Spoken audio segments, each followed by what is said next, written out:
"She's gone, Your Grace." The captain of the guard knelt, his armor clinking against the polished marble floor, his eyes fixed firmly on the ground.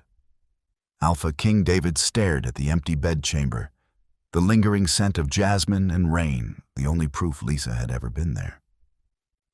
"Gone?" David's voice was dangerously quiet, a storm gathering at the edge of the world. "A human does not simply vanish from the heart of the Blackwood Citadel, Captain. There was no breach, no struggle," the captain stammered. "Only this." He held out a small, roughly woven talisman, the kind forbidden within the palace walls. The scent of the sacred mountain clung to it: pine, ancient stone, and ozone.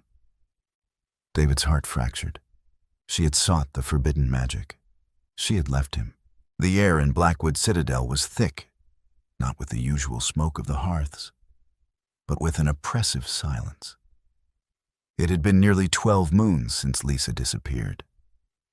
The kingdom of Ethelgard, once vibrant under David's rule, felt the absence of its intended queen. More than the kingdom, David felt it. He stood by the arched window of his solar, gazing out at the jagged peaks of the sacred mountain. The mountain was a jagged scar against the sky, shrouded in perpetual mist and rumors of dark, ancient sorcery. It was forbidden territory, a place where wolves were said to lose their minds and humans their souls. And it was where she had gone. "You stare at it as if willpower alone could bring her back," a dry voice observed. David didn't turn. Elias, his advisor and a wolf whose coat had gone silver before his time, stood in the doorway. "Willpower is all I have left, Elias." "And a kingdom that is fraying at the edges," Elias countered, stepping into the room. "The southern packs are restless. They speak of weakness in the citadel. They speak of a king who pines for a human runaway." David finally turned. His eyes, usually a piercing gold, were dull. "Let them speak. If they wish to challenge my strength, let them march to the gates." Elias sighed, a sound that seemed to carry the weight of decades. "It is not just the packs, David. The blight, it spreads. Crops are failing in the eastern valleys. The healers are baffled by the sickness taking the young and the old alike. It is as if the land itself is dying." David rubbed his temples. The dull ache that had become his constant companion flared into a sharp pain. "Send more grain to the east, double the patrols in the south."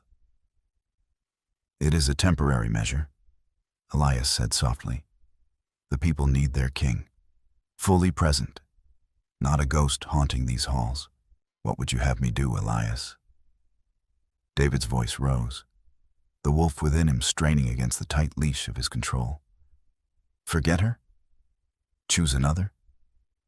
You know as well as I do that she was my mate. The bond." He trailed off, the word turning to ash in his mouth. The bond was a frayed thread, vibrating with an unsettling emptiness. "I know," Elias said, his tone gentle. "But you are also Alpha King. Your duty is to Ethelgard." David turned back to the window. The mountain seemed to mock him. "Why, Lisa?" he thought, for the 1,000th time. "What did you hope to find there that I could not give you?" He remembered her as she was the night before she vanished.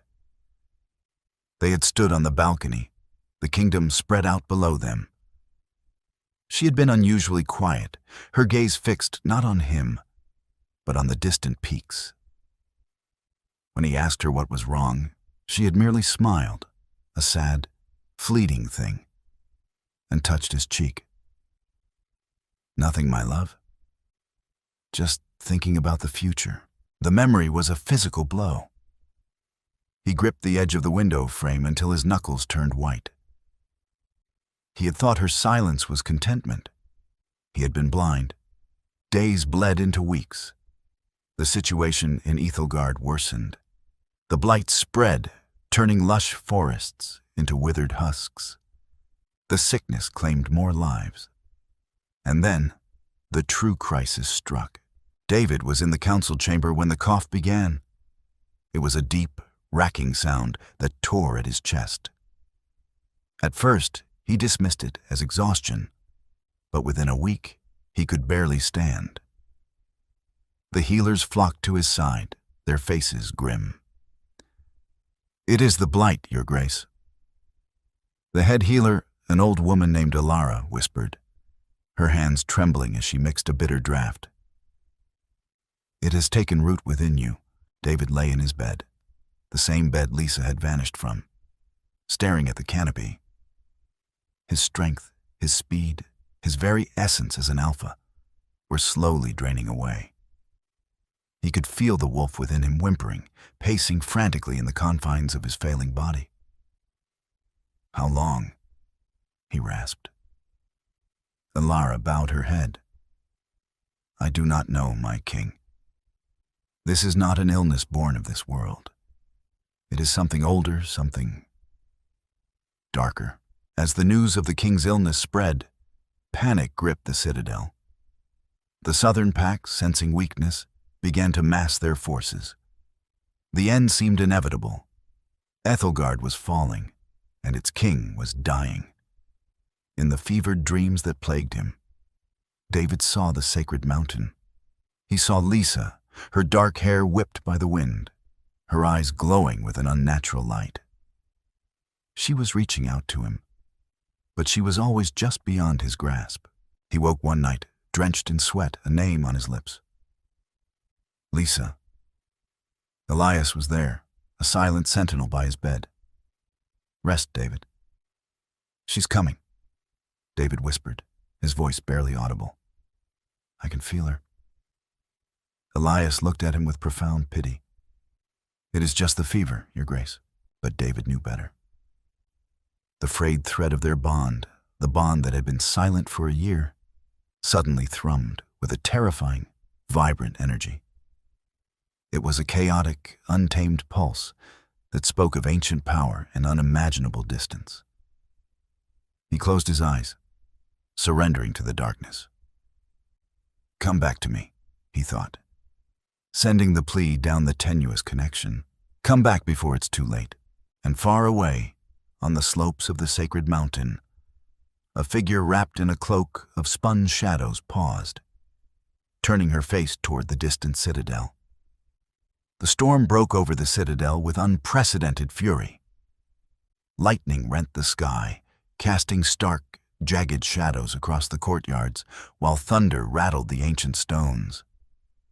The guards on the walls huddled in their cloaks, eyes straining against the deluge. It was weather fit for demons, not men or wolves. At the main gate, a solitary figure emerged from the sheet of rain. "Halt!" roared the captain of the guard, struggling to be heard over the gale. He leveled his spear, the iron tip gleaming in the flashes of lightning. "State your business. No one enters Blackwood Citadel during a storm." The figure didn't stop. She moved with an eerie grace, seemingly unaffected by the wind that threatened to tear the men from the battlements. She reached the heavy oak doors, and before the guards could loose a warning arrow, the doors groaned open. They hadn't been unbarred. The captain rushed down to the courtyard, his men following close behind. They surrounded the intruder, weapons drawn. She stood perfectly still, rain cascading off a cloak that seemed to absorb the scant light. Slowly, she reached up and pulled back the hood. Gasps rippled through the ranks of guards. Weapons wavered. It was Lisa, but not the Lisa they remembered. The gentle human woman who had captured their king's heart was gone. This woman's eyes held a stormy, iridescent quality, swirling with colors not found in nature. Her skin was pale, almost luminous, and her posture spoke of absolute, quiet command. She looked like a creature carved from the sacred mountain itself. "I need to see him," she said. Her voice was not loud, but it cut through the howling wind with unnatural clarity. "My lady?" the captain faltered, lowering his spear slightly. The king, he is gravely ill. None are permitted to see him. I am aware, Lisa replied, her tone brooking no argument. Take me to him, now. The captain hesitated, torn between his orders and the undeniable authority radiating from the woman before him. The air around her crackled with a latent energy that made the hairs on his arms stand up. Reluctantly, he signaled his men to stand down and led the way into the keep. The journey through the corridors was a silent one. Servants and guards alike froze as they saw her, whispering her name like an invocation. She ignored them, her focus entirely on the path ahead. They reached the doors to the king's bedchamber. Elias stood guard, his expression a mask of weary sorrow. When he saw Lisa, his eyes widened in shock. Lisa, he breathed, stepping forward. You returned. Elias, she acknowledged, a flicker of warmth breaking through her stoic facade. Let me pass. He is fading quickly, Elias warned, his voice thick with emotion. The healers have done all they can. It is only a matter of time. Then I am not too late, she said, pushing past him. The room smelled of sickness and despair. Ilara was wiping a damp cloth across David's brow. He looked terrible. His once strong frame was wasted, his skin drawn tight over his bones, a sickly grayish pallor replacing his healthy tan. His breath came in shallow, rattling gasps. Lisa stopped at the foot of the bed, her heart clenching painfully at the sight of him. This was the man she loved, the king she had left behind. Guilt, sharp and biting, warred with the purpose that had driven her for the past year. Who goes there? Ilara quavered, turning from the bed. Leave us, Lisa commanded softly. Ilara squinted, then gasped. My lady. But the contagion. Leave us, Lisa repeated, the air in the room suddenly growing heavy. The healer, feeling the immense pressure, bowed hastily and scurried out, closing the door behind her. Lisa approached the bed. She reached out, her fingers trembling slightly, and brushed a lock of hair from David's face. He was burning up. At her touch, David's eyes fluttered open.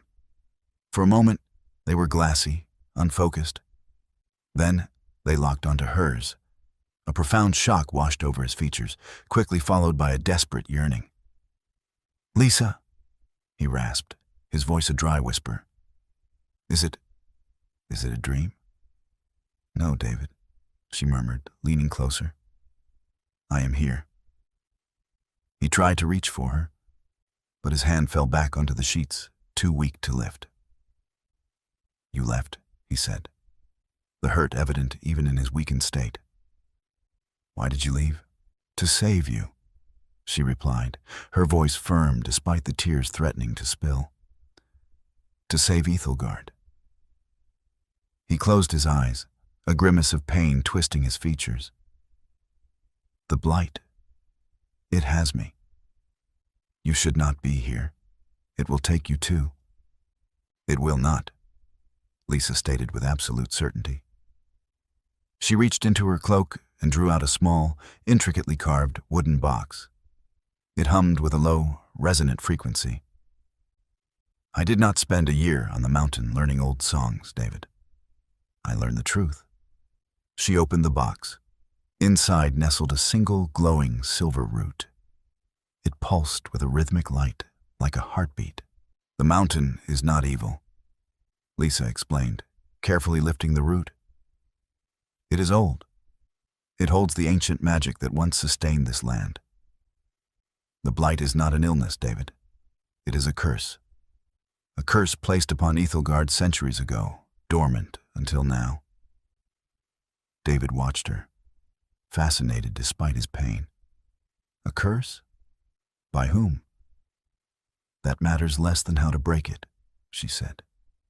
The magic I learned, it requires a conduit, a willing vessel to channel the mountain's power to cleanse the land. She brought the glowing root to his lips. Eat this. David hesitated. The root looked otherworldly, dangerous. But looking into Lisa's eyes, he saw only resolute love and determination. He trusted her more than he trusted his own failing body. Slowly, he opened his mouth. The moment the root touched his tongue, it dissolved into pure, liquid light. The light surged down his throat, spreading rapidly through his chest. It felt like swallowing a star. David gasped, his body arching off the bed as the ancient magic collided with the dark curse within him. The pain was excruciating, blinding, a battleground of light and shadow tearing through his veins. Lisa placed her hands firmly on his chest, closing her eyes. She began to chant, the words ancient and guttural, resonating with the very stones of the citadel. The air in the room grew thick, the temperature dropping rapidly as she drew the sickness out of him, funneling the power of the mountain to fight the encroaching darkness. The battle raged within him, a silent, agonizing struggle. And then, slowly, the oppressive darkness began to recede. The rattling in his chest eased. The fever broke, a cool, refreshing wave washing over his skin. He slumped back onto the pillows, exhausted but entirely free of pain. The grayish pallor was already fading, replaced by the faint flush of returning health. Lisa collapsed into a chair beside the bed, her face pale, the iridescent glow in her eyes dimmed. The exertion had taken a massive toll on her. David reached out, his hand finding hers. His grip was weak, but steady. "You did it," he whispered in awe. She managed a tired smile. "I saved my king. But the kingdom, that is the next step." The king's miraculous recovery sent shockwaves through the citadel. The morning after Lisa's return, David stood on the balcony, his strength returning rapidly, thanks to the residual magic humming in his blood. The storm had passed, leaving behind a crisp, clean dawn. Elias stood beside him, his face a picture of disbelief and cautious hope. "The healers say they have never seen anything like it, Your Grace. The dark taint in your blood is completely gone." "It was Lisa," David said, his gaze fixed on the courtyard below, where guards were training with renewed vigor. "She wields a power I do not understand." "It is forbidden magic, David," Elias warned softly. "The Pax will not easily accept a queen who practices the arts of the sacred mountain. They fear it. They fear what they do not understand," David countered sharply. "She saved my life, and she claims she can save the land." He turned back to his chambers, where Lisa was resting. When he entered, she was awake, sitting by the fire. The magical exhaustion was still evident in her posture, but her eyes were alert. "We need to talk," David said, pulling up a chair opposite her. "The curse, the blight. How do we stop it from consuming Ethelgard?" Lisa looked at the flickering flames. "The root I gave you cured the immediate infection, but the source of the curse remains. It is anchored deep within the earth, beneath the citadel itself." "Beneath the citadel?" David frowned. "The catacombs have been sealed for generations, because your ancestors knew what lay beneath," Lisa replied, finally looking at him. "The curse was woven into the foundations of this place by the first Alpha King's enemies. It was designed to slowly drain the life from the land, culminating in the death of the ruling Alpha." David felt a chill that had nothing to do with the morning air. "And you learned how to break it on the mountain." "I learned that it requires a tremendous release of pure energy to shatter the anchor," she explained. "Energy that only the mountain can provide. But I cannot wield that much power alone. The conduit. She hesitated, her eyes meeting his. Must be the Alpha King. David absorbed this. You need me to channel this magic with you. Yes, she said softly. But it is dangerous, David. The power is raw, untamed. If we lose control, it could destroy the Citadel along with the curse. If we do nothing, the kingdom dies anyway, David pointed out. When do we begin? Tonight, Lisa said, rising. Under the light of the full moon. The magic is strongest then. The day was a blur of preparation. David briefed his council, omitting the full details of the magic involved, focusing only on the plan to confront the source of the blight in the catacombs. There were murmurs of dissent, particularly from the representatives of the Southern Pax, who viewed Lisa's return and David's sudden recovery with deep suspicion. We do not trust this magic, Your Grace, Lord Vane of the Ironwood Pack sneered. It smells of witchcraft. It smells of survival, Lord Vane, David retorted, his tone icy, a hint of his returning alpha aura pressing down on the room. Unless you have a better solution to save your failing crops? Vane grumbled, but fell silent. As night fell, the moon rose full and bright, casting a silver sheen over the citadel. David and Lisa descended into the ancient depths of the keep. The air in the catacombs was stale and heavy, filled with the dust of centuries. Torchlight flickered against the rough-hewn stone walls, casting long, monstrous shadows. Lisa led the way, navigating the labyrinthine passages with a certainty that unnerved David. It was as if she could hear the stone whispering to her. They reached a massive iron door, rusted shut. Behind this, Lisa said, tracing a complex symbol carved into the stone lintel. The anchor. David stepped forward, placing his hands flat against the iron. He pushed, his muscles straining, but the door refused to yield. Allow me, Lisa said. She placed a hand over his. The iridescent light returned to her eyes, and she murmured a single word. The heavy iron door groaned in protest, then slowly, agonizingly, swung inward on hinges that hadn't moved in a millennium. A wave of palpable darkness washed over them. It wasn't just an absence of light. It was a physical force, cold and malevolent, smelling of decay and old blood. They stepped into a cavernous chamber. In the center, suspended in the air, was a jagged obsidian crystal. It pulsed with a sickening purple light, a malignant heart beating beneath the citadel. Black tendrils of energy snaked outward from it, burying themselves deep into the cavern walls, spreading the blight like venom through the earth. The anchor, Lisa breathed, her voice tight. How do we destroy it? David asked, his hand instinctively going to the hilt of his sword, though he knew steel would be useless here.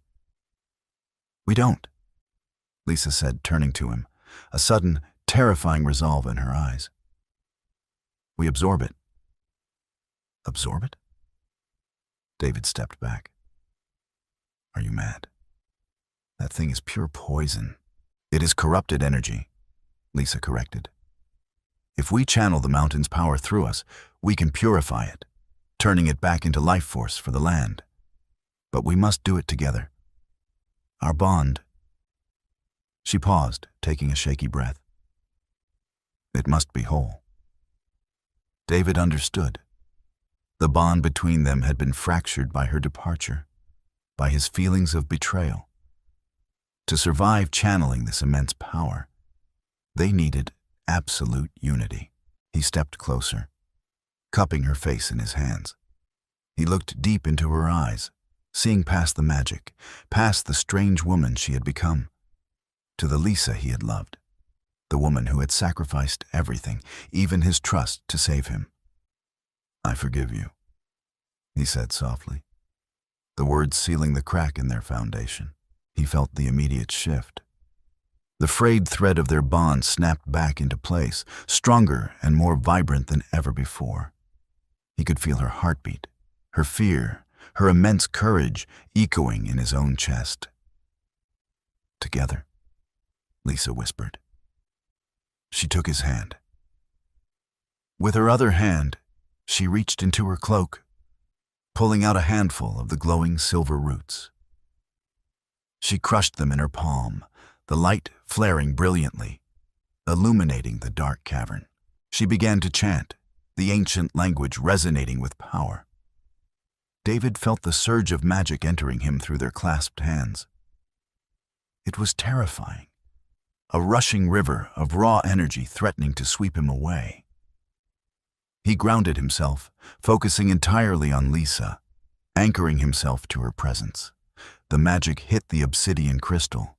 The cavern erupted in a blinding flash of colliding energies. The purple light flared violently, fighting the purifying silver magic. The sound was deafening, a high-pitched scream of tearing reality. David felt the corruption trying to claw its way up his arm, cold and biting.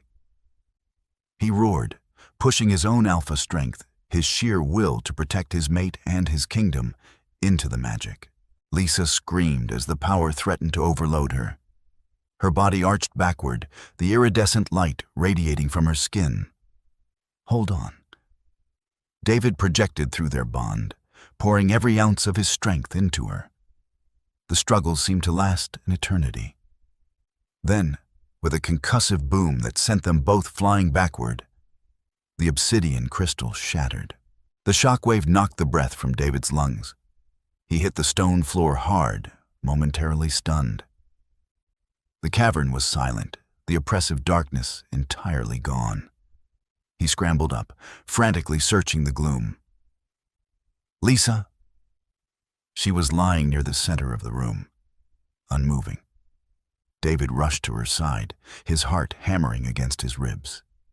He fell to his knees, gathering her limp body in his arms. Her skin was terrifyingly cold. The iridescent light in her eyes was extinguished. "Lisa, please," he begged, shaking her gently. "Please don't leave me again." He pressed his ear to her chest.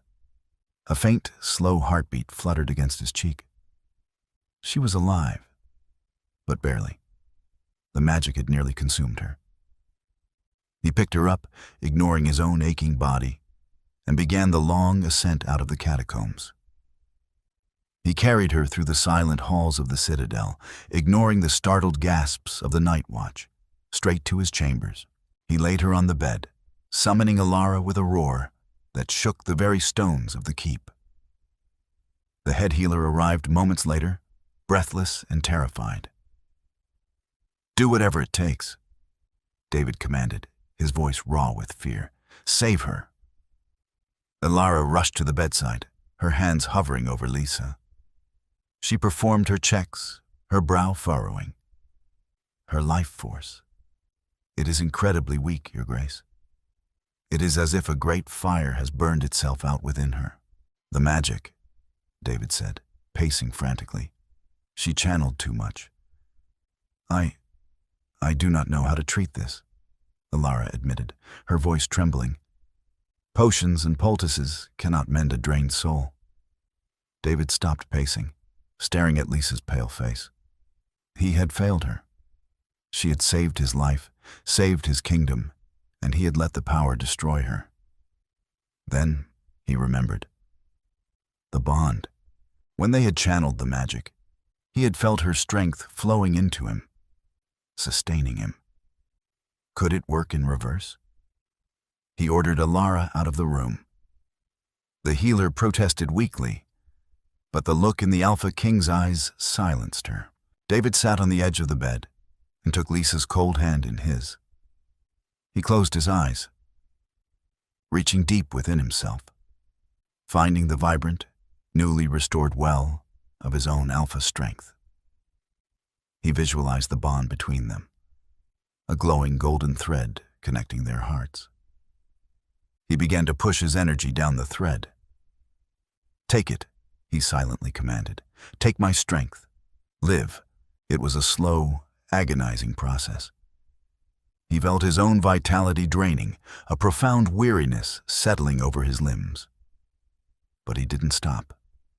He pushed harder, pouring his love, his guilt, his determination into the connection. Hours passed. The sky outside began to lighten, the first rays of dawn creeping through the window. David was slouched over, exhausted, his grip on her hand slackening. He was running empty. A slight pressure against his fingers made him snap his eyes open. Lisa's hand was faintly warm. Her eyelids fluttered, then slowly opened. The stormy iridescence was gone, replaced by the warm, familiar brown of the woman he loved. She looked at him, a weak, tired smile touching her lips. "You look terrible," she whispered. David let out a breath he felt he'd been holding for a year. He leaned down, burying his face in her neck, inhaling the scent of jasmine and rain. "Never do that again," he choked out, his voice thick with unshed tears. "Never. I don't think I have to," she murmured, her hand coming up to rest on his head.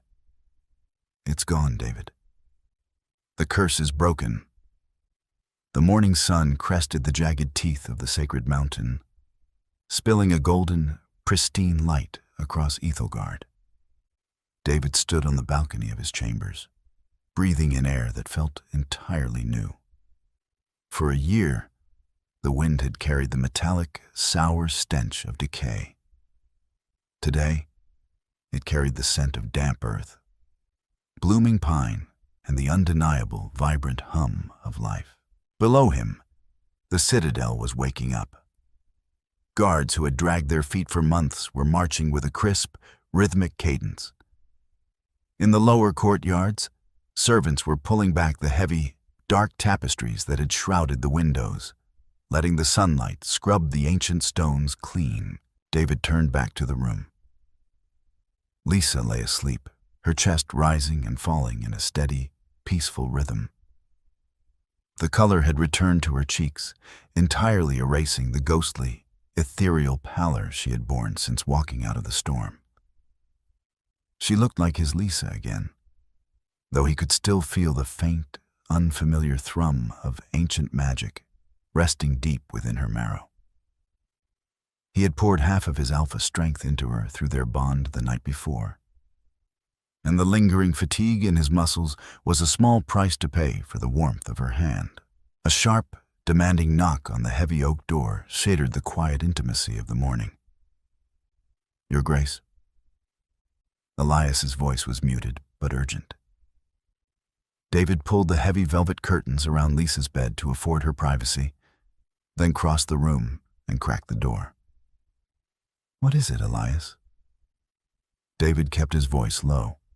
"Forgive the intrusion, David," the silver-haired advisor said, his brow furrowed with deep lines of stress. "But the council chamber is in an uproar. Lord Vane and the Southern Alphas have blockaded the main hall. They are demanding an immediate audience."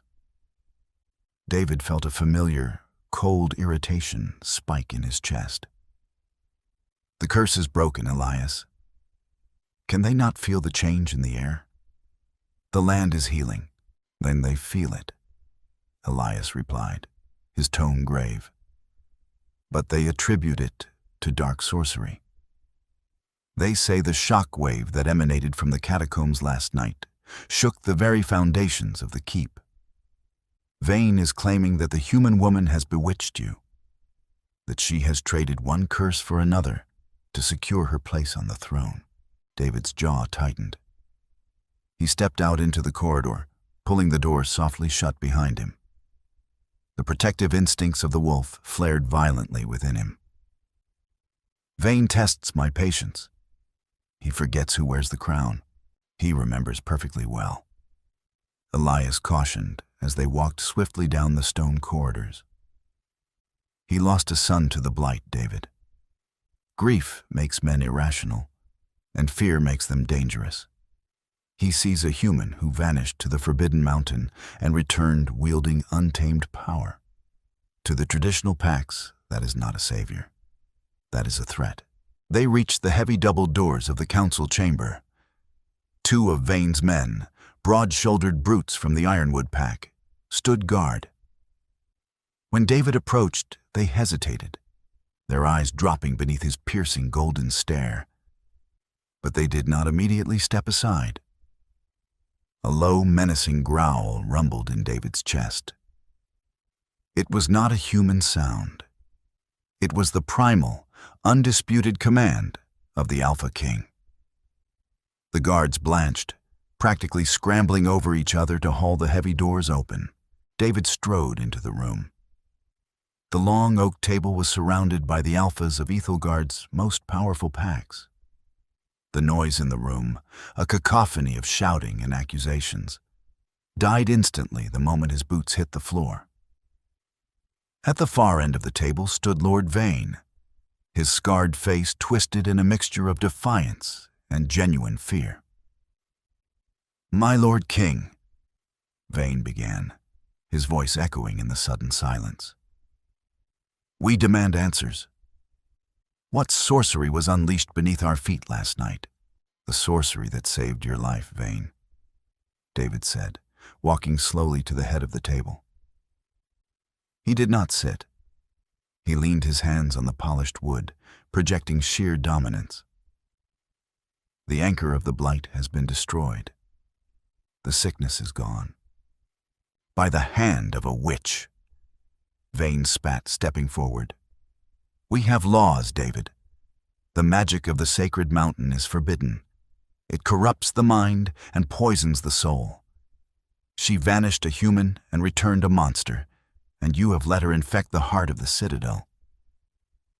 Choose your next words with extreme care, Vane," David warned, his eyes flashing a dangerous, luminous gold. "You speak of your queen. She is no queen of mine," Vane roared, slamming his fist onto the table.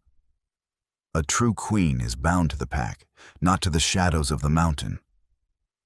How do we know she hasn't cursed us all to a slower, darker death? Because you are standing here, Yehoster, breathing clean air, instead of choking on your own blood."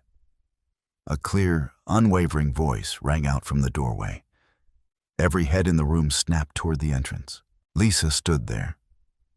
She had dressed in a simple, practical gown of dark blue, her hair pulled back, but she leaned heavily against the stone doorframe.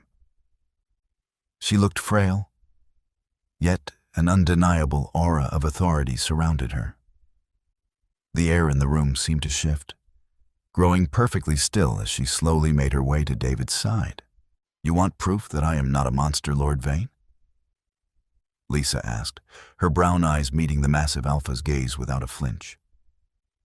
"You want proof that my magic is for Ethelgard?" Vane crossed his arms, sneering. "Words are wind, human. We require a demonstration of your loyalty to the laws of the wolf." David moved to intercept, to shut this down. But Lisa placed a gentle hand on his arm, silently asking him to wait.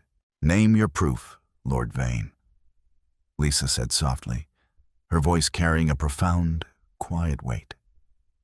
"I accept." The ancient fighting pit of Blackwood Citadel lay carved into the bedrock beneath the eastern towers.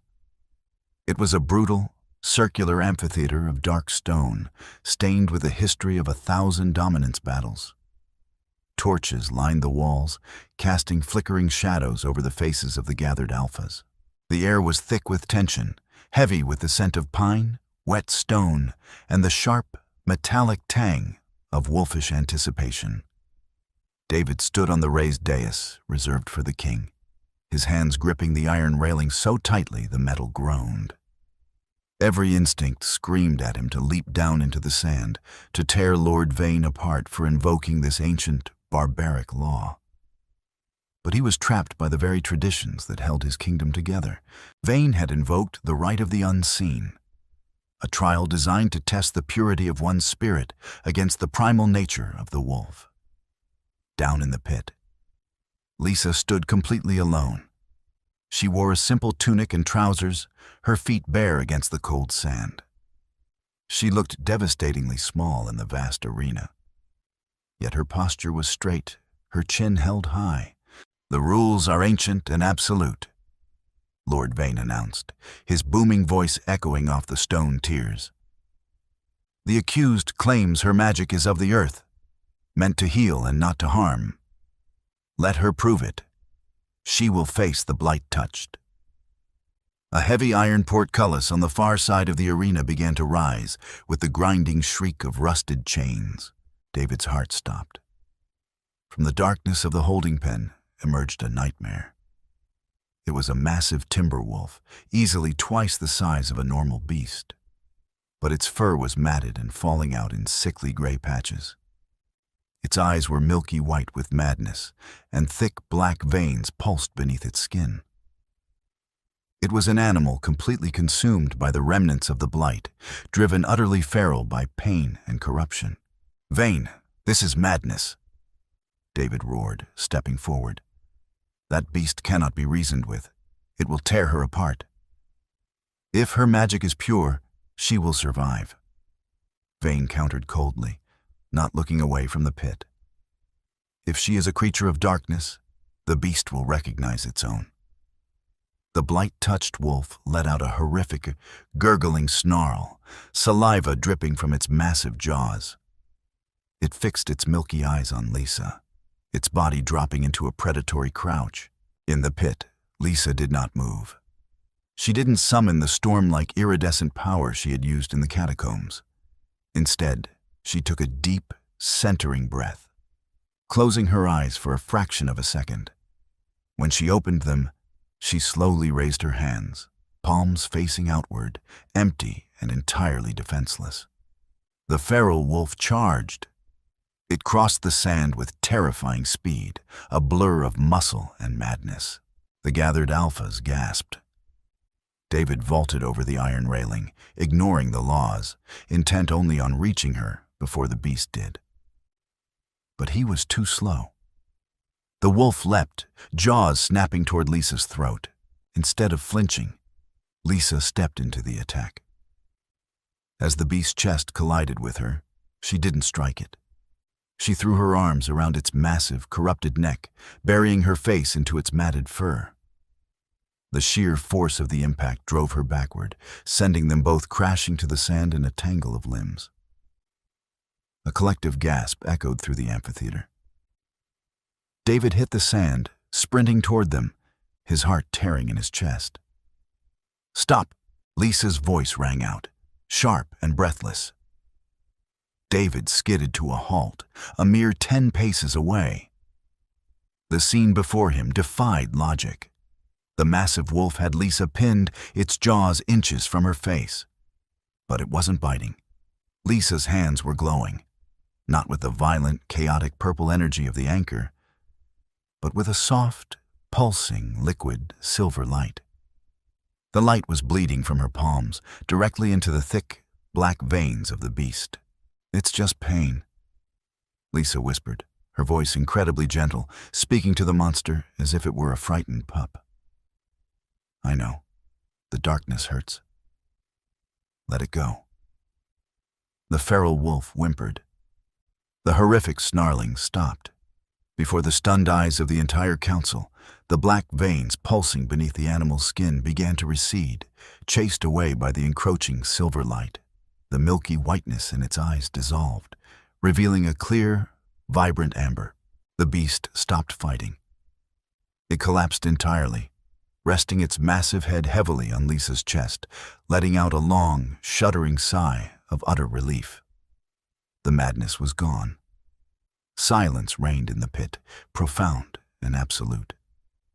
Lisa gently pushed the heavy wolf off her and sat up, wiping a smear of dirt from her cheek. The wolf immediately scrambled to its feet, nudged her shoulder with a wet nose, and then turned, trotting peacefully back into the shadows of its holding pen. Lisa stood, dusting off her knees, and looked up at the tiers of silent men. Her gaze finally locked onto Lord Vane. "My magic does not destroy, Lord Vane," she said, her voice steady and clear. "It remembers. It remembers how the land used to be, before the corruption, and it will not harm anything that belongs to Ethelgard." Vane stared at her, his mouth slightly open, the defiance entirely drained from his face. He looked at the empty holding pen, then back at the human woman standing in the center of the fighting pit. Slowly, deliberately, the massive alpha dropped to one knee, bowing his head in submission. A moment later, the other alphas followed suit. David walked forward, his chest heaving with adrenaline and overwhelming pride. He reached Lisa, pulling her into a fierce, desperate embrace, burying his face in her hair.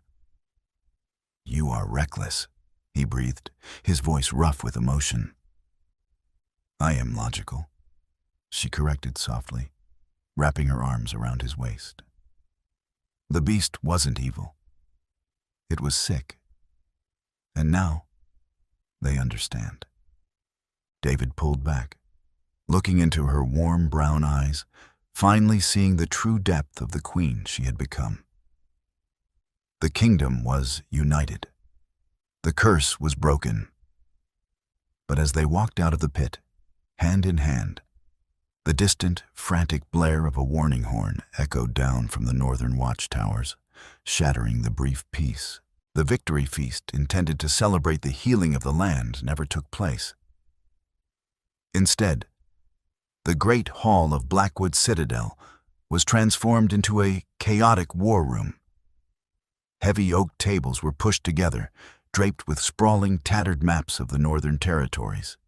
The air, which had briefly smelled of hope, was now thick with the scent of burning wax, sweat, and acute anxiety.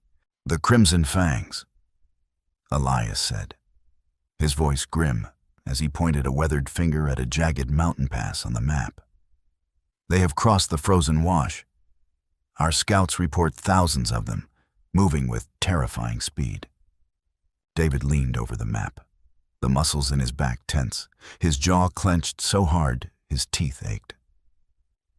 The Crimson Fangs were not a pack. They were a horde. Exiled generations ago for practicing blood magic and cannibalism, they had survived in the harsh, frozen wastelands of the deep north. They were brutal, relentless, and completely devoid of honor. "How?" David demanded, his golden eyes scanning the terrain. "The ward of the ancients spans the entire northern border. It has kept them out for 300 years. No army can march through that magic." Lord Vane, standing respectfully opposite the king, a stark contrast to his earlier rebellion, cleared his throat. "The scouts report that the ward is gone, Your Grace. The pillars of stone are shattered. The magic has evaporated." A heavy, suffocating silence fell over the table. David slowly lifted his head, his gaze meeting Lisa's across the room. She was sitting quietly by the hearth, a cup of untouched tea in her hands, listening intently. Understanding dawned on David, cold and sharp. "The shockwave," he whispered. Lisa stood, setting the cup down, and walked toward the table. The alphas parted for her instinctively, a newfound respect marking their movements. "While when we shattered the anchor beneath the citadel," Lisa explained, her voice steady but laced with deep regret, "we released a massive surge of purified energy. It cascaded through the earth, cleansing the blight. But magic of that magnitude is a blunt instrument. It seems the shockwave disrupted the ancient frequencies of the northern ward.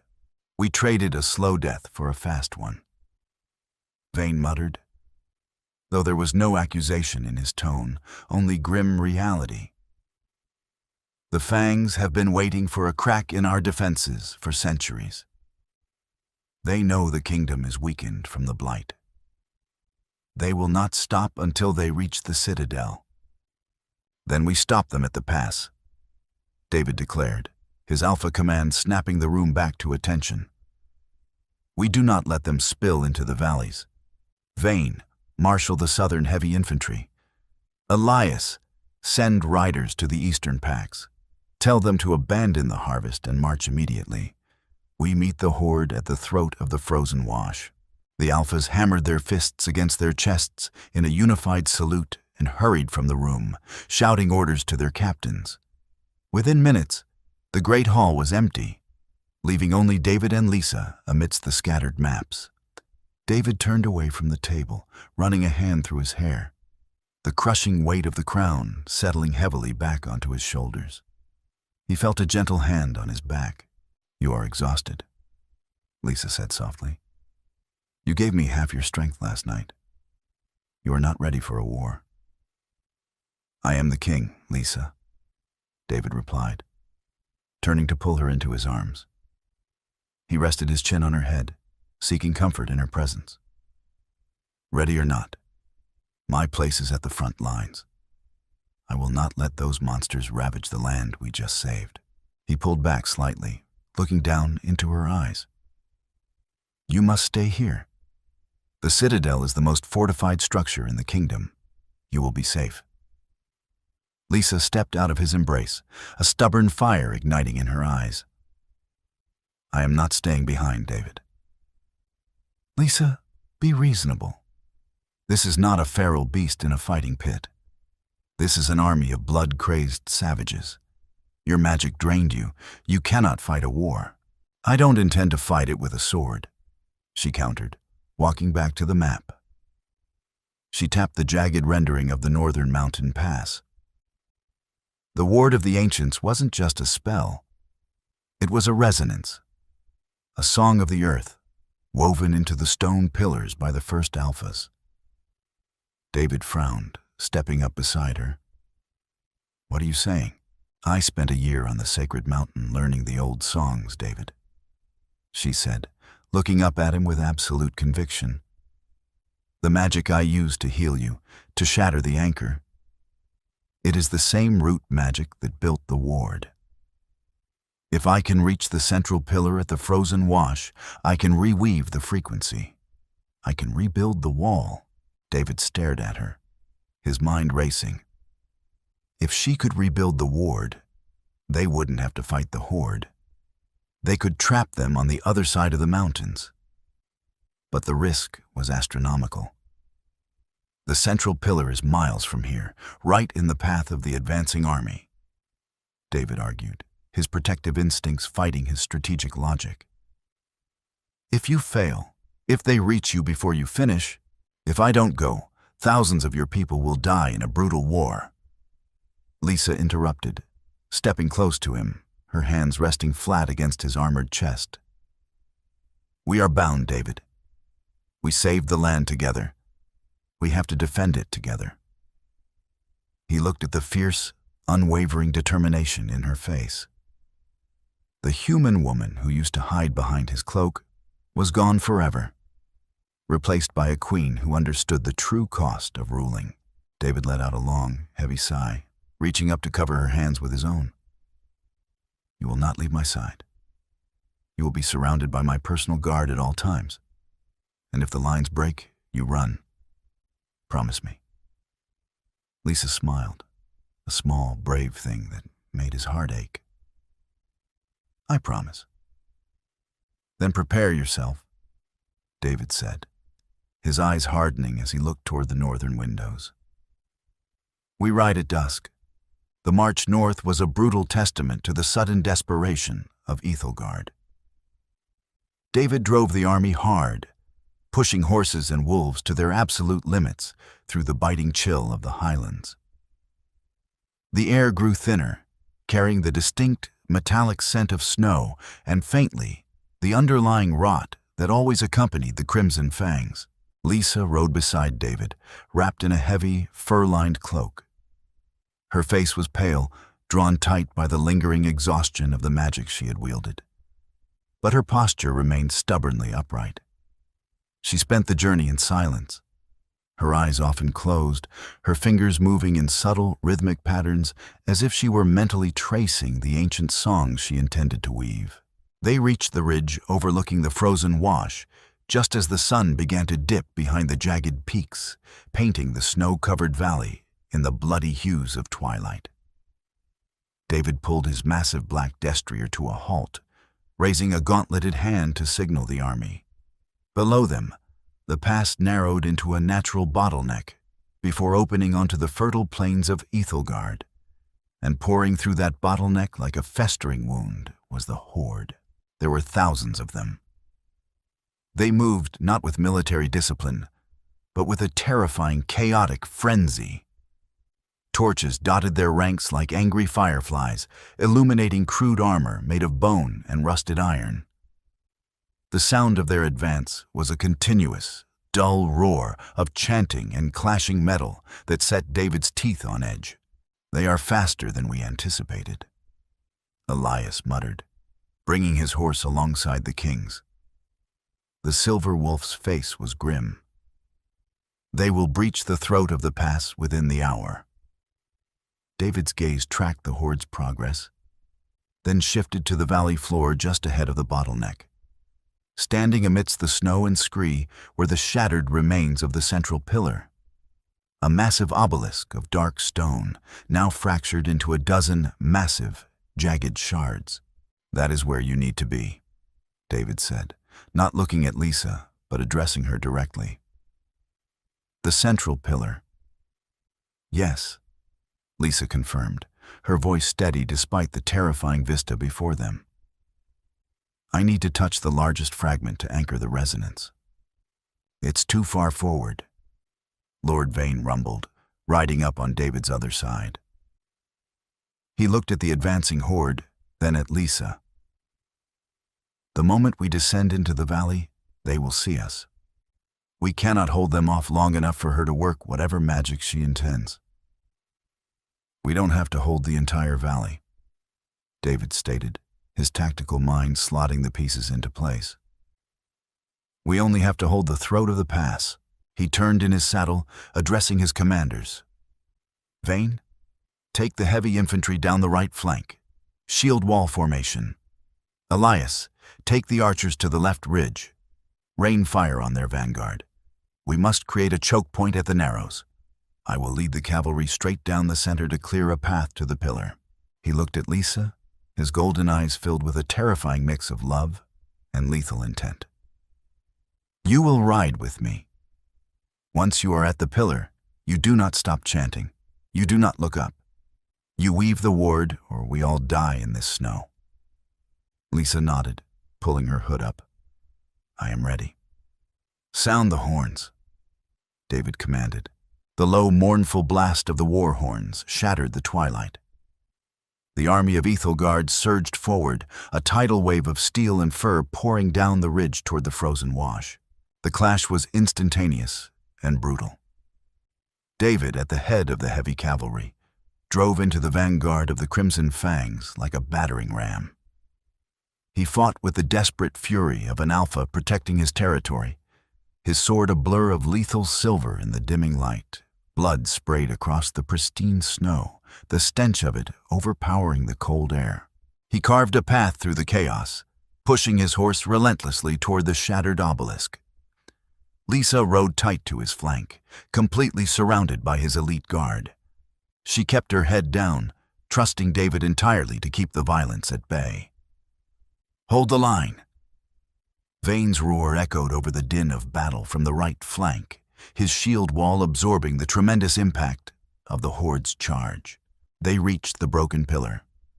The largest shard, easily the size of a small house, jutted from the earth like a broken tooth. "Dismount!" David roared, hauling Lisa off her horse before it had even fully stopped. "Go!" Lisa scrambled toward the massive shard, slipping slightly on the blood-slicked snow. She threw her gloves aside, pressing her bare palms against the freezing, rough-hewn stone. She closed her eyes, shutting out the screams, the clash of steel, the terrifying proximity of the enemy. She took a deep breath, reaching deep into her core, finding the quiet hum of the mountain's magic that had settled into her bones. She began to sing. It wasn't a song of words, but of profound, resonant tones. It was low at first, a vibration that seemed to originate from the earth itself. The stone beneath her hands began to thrum in response. David formed a protective ring around her with his guard, his sword dripping, his breath pluming in the freezing air. The Crimson Fangs, realizing what was happening, shifted their focus. The horde surged toward the pillar, a desperate, howling mass of bodies trying to break through the king's defense. "Hold them," David commanded, parrying a vicious blow from a massive Fang warrior and driving his blade into the man's chest. "Do not let them near her." The battle intensified. The air was thick with arrows from Elias's archers, raining down on the approaching horde, but there were simply too many of them. The Fangs threw themselves against the defensive ring with zero regard for their own lives, driven mad by the scent of the king's blood and the irritating hum of the magic beginning to build in the air. David fought like a demon, his alpha strength fully unleashed, but he could feel the line faltering. His men were exhausted, outnumbered 10-1. He took a shallow cut to his shoulder, the pain flaring white-hot. But he ignored it, stepping into the breach to protect Lisa's blind side. Behind him, the song grew louder. It was no longer just a vibration. It was a clear, ringing note that vibrated in the teeth of every wolf on the battlefield. Lisa poured everything she had into the stone. The silver light flared in her palms, bleeding into the ancient cracks of the obelisk. She felt the resonance catch, connecting with the other shattered fragments scattered across the valley. The magic was waking up, but it was heavy, resisting her desperate pull. "Faster," she told herself, the cold seeping into her very marrow. "Please, faster." A massive Fang warrior, easily the size of a bear, broke through the line. He wielded a crude, two-handed axe, his eyes fixed on Lisa's glowing form. David turned, reacting on pure instinct. He threw himself between the warrior and Lisa, bringing his sword up in a desperate block. The impact of the axe against the steel was tremendous. The force drove David to his knees, his sword arm buckling. The warrior raised the axe for a killing blow. Lisa didn't stop singing. She didn't open her eyes, but she pushed the resonance outward, projecting the sheer, immovable force of the mountain into the air around them. A sudden, concussive wave of solid silver energy blasted from the central pillar. It slammed into the Fang warrior, throwing him backward with bone-crushing force. The wave rolled outward, a visible ripple of pure magic rushing across the valley floor. Wherever the silver wave touched the shattered remnants of the ward, the stone ignited with brilliant, blinding light.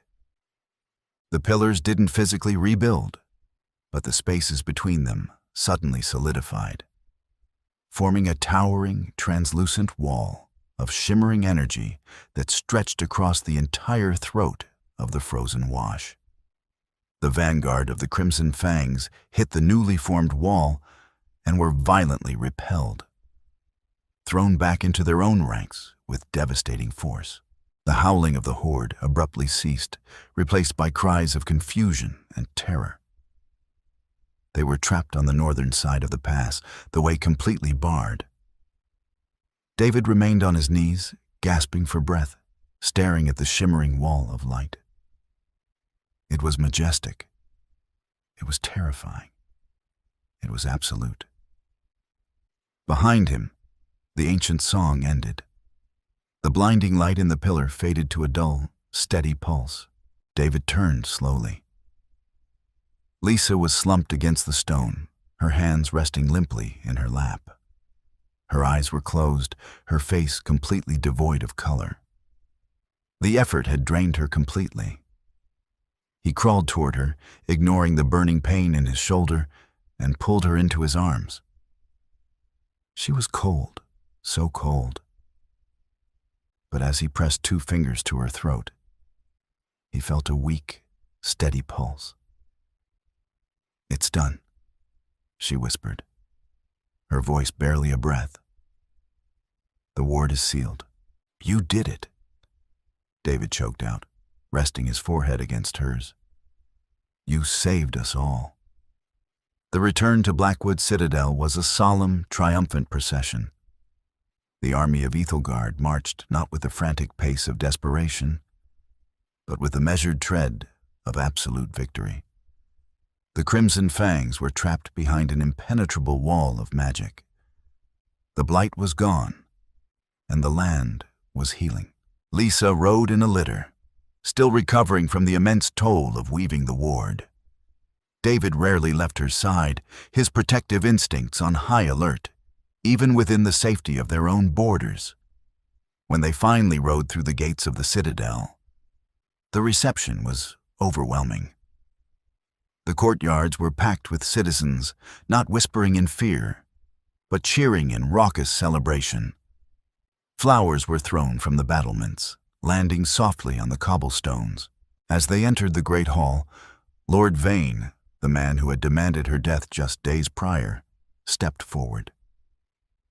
He did not sneer, nor did he puff out his chest. He dropped to one knee, lowering his head in a gesture of profound respect. "We doubted you, my lady," Vane said, his booming voice carrying across the silent hall. "We called you a monster because we feared what we could not understand. You have proven that the true monsters reside outside our borders, and that you are the shield that guards us." He looked up, meeting Lisa's tired but warm eyes. "Long live the Queen." The cry was taken up by Elias, then by the other alphas, and finally by the entire hall, a thunderous roar that shook the very foundations of the keep. "Long live the Queen! Long live the King!" Lisa looked at David, a small, genuine smile touching her lips. The tension that had defined their relationship since her return finally broke. They had fought the darkness, both within and without, and they had survived. Later that evening, the citadel was quiet, the celebrations moving down into the lower city. David stood on the balcony of their chambers, watching the stars pinpoint the clear, uncorrupted sky. The air smelled of pine and cold stone, a clean, sharp scent that he had nearly forgotten. He felt a soft warmth press against his back.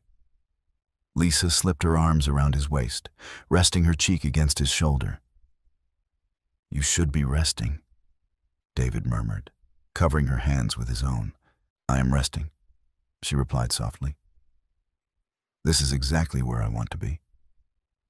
David turned, pulling her into a gentle embrace. He looked down at her, the woman who had defied him, left him, and ultimately saved him. "I never asked you," he said, his voice quiet. "When you were on the mountain, learning the old songs, did you ever think about staying? Did you ever think about not coming back?" Lisa looked up at him, her brown eyes completely clear. "Never," she said with absolute certainty. "The magic is powerful, David. But it is cold. It is ancient and lonely. I went there to find a weapon to save the man I love. The mountain was just a tool. You are my home." The profound simplicity of her words struck him harder than any blow he had taken in battle.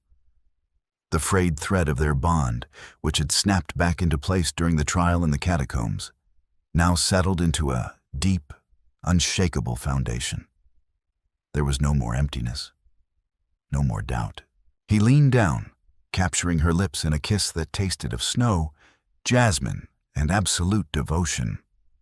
It wasn't the frantic, desperate kiss of a dying man, but the slow, deep promise of a king who finally had his queen by his side.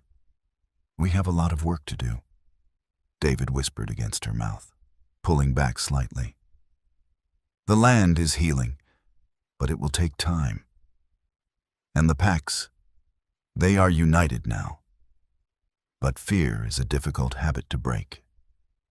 We will show them, Lisa said, turning to look out over the sprawling kingdom. We will rule together, with the strength of the wolf and the memory of the mountain. David stood beside her, his arm wrapped securely around her shoulders. He looked out at Ethelgard, no longer a dying kingdom, but a realm reborn. The future was uncertain, but as he felt the steady, reassuring warmth of Lisa's presence beside him, he knew they were ready to face whatever came next. The Alpha King had his strength back, but more importantly, he had his heart. Lisa's disappearance had nearly broken King David, plunging Ethelgard into despair as a dark curse consumed the land. Her return, wielding the very forbidden magic she had vanished to learn, tested the limits of their love and the trust of a fractured kingdom. Yet, through incredible sacrifice and a bond that transcended both fear and tradition, they purged the blight from their home and sealed their borders against an ancient evil. The Alpha King learned that true strength sometimes lies in surrendering control, while the human queen proved that the purest magic is born of devotion. They stand together now, not just as rulers, but as the unbreakable foundation of a healing world. If you enjoyed this cinematic tale of romance, suspense, and untamed magic, please leave a like, share this story with your friends, and subscribe for more dramatic, real-life feeling fiction.